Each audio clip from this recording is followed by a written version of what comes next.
So hi everyone, welcome to another session of Raaonline, and in this session we are going to see about important fat soluble vitamin, that is your vitamin K. So what are the peculiarities associated with vitamin K? We'll see. First we'll start with structure.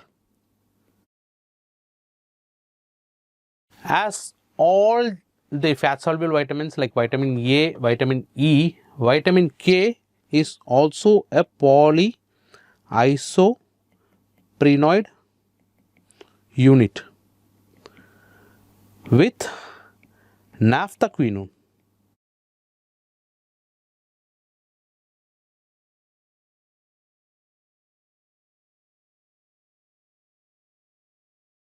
With the presence of what? Naphthaquinone. Okay. So what are the major source of vitamin K? Green leafy vegetables are the major source of vitamin K. Okay. So what are the three different forms of vitamin K?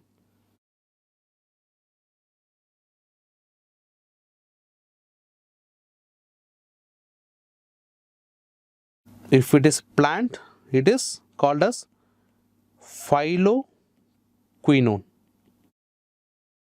If it is from other source other than plants, it is menaquinone. The another form is menindione.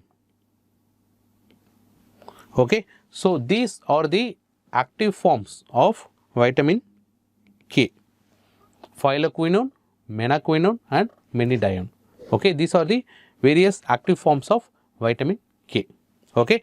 So how vitamin K is being absorbed? The absorption is similar to that of the absorption of fat, because obviously this is a fat soluble vitamin, right? So they will be there whenever you consume any food which is rich in fat. Okay. So once you consume this fat, what happens?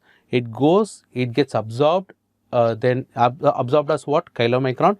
Then once this chylomicron does its circulation, it goes as remnant chylomicron into the liver, and in the liver, once it gets absorbed by the liver, all the triglyceride material from the remnant chylomicron will get incorporated into what?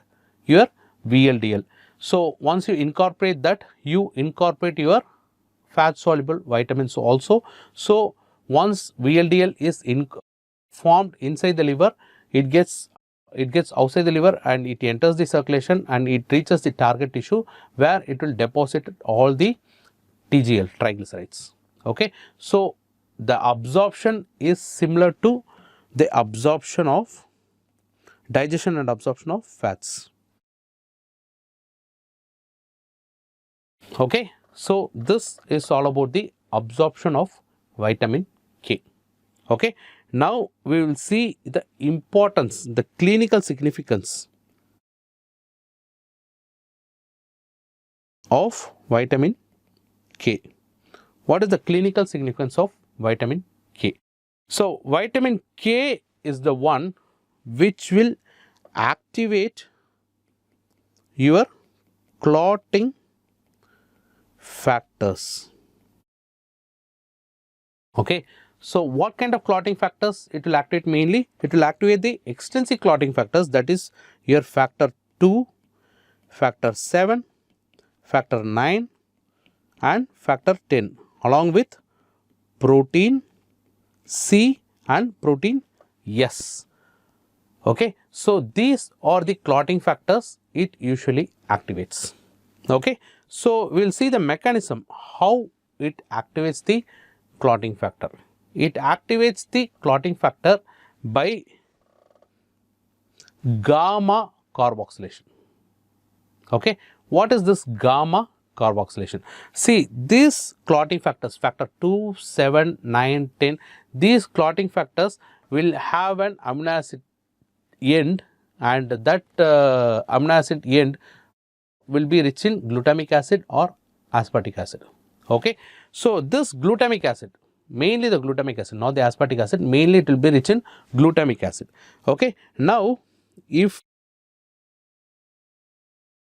I will just try to draw the diagram here, CH, NH, C, double bond O, and it just goes on. Okay. Now, this will be your, I'm sorry, I just missed a thing here.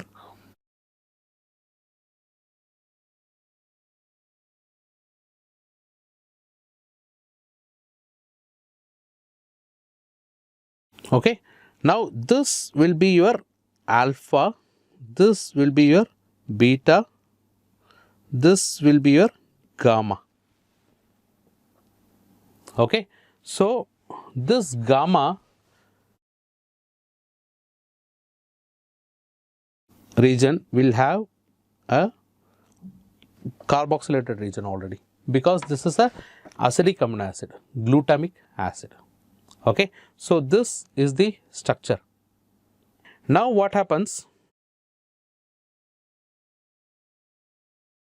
This gets carboxylated at the gamma position, okay, to form a carbon dioxide is added, and because of this what happens? This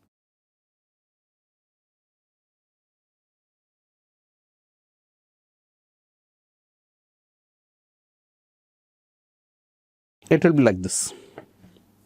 You get two COOH heads on this. Okay, this is called as gamma carboxylation, and this is being carried out by what? Vitamin K. This is gamma carboxylation. So, what is the peculiarity of this gamma carboxylation? This usually, what do you think, which vitamin should come into your mind whenever you think of carboxylation? Please say, which vitamin? The vitamin is biotin. Okay. So, biotin has to strike in your mind whenever you think of any kind of a carboxylation reaction. But this gamma carboxylation of vitamin D, vitamin K is an example of biotin independent gamma carboxylation.